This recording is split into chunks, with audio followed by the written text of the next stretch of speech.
My brothers and sisters of the American Church, we are the salt and light of our country.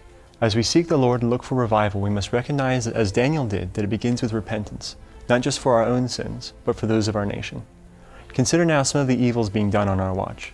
Since 1973, there have been roughly 64.5 million abortions performed in our country, with late-term abortions alone approximating 10% of all U.S. homicides at the current rates. In 2014, a journalist began releasing undercover footage showing Planned Parenthood may be illegally aborting infants partially born so as to harvest larger, more sellable parts. California's Attorney General Harris then launched an investigation into the journalist, raiding his apartment and seizing his films.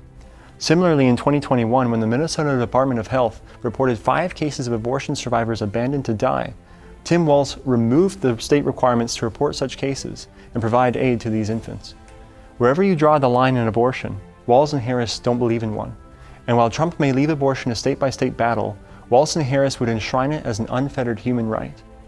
Additionally, Borders-Czar Harris has overseen the entry of over 10 million people pouring through our southern border with little care to separate the sheep from the wolves.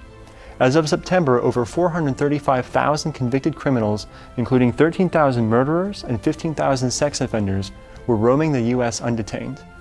Above all this, Homeland Security reports that it has lost track of more than 320,000 unaccompanied children that were smuggled across the border, in some cases releasing them to persons already suspected of ties to gangs and trafficking rings. The nation that is the primary exporter of the gospel has become a world capital of human trafficking and child exploitation.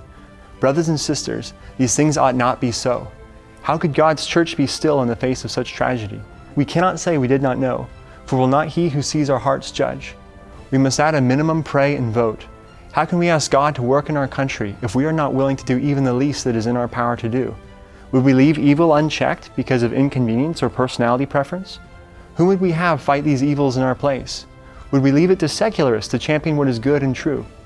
We must pray, we must vote, and we must do whatever else the Lord puts in our hearts to do. So rise up, church, and may God have mercy on us and on our nation.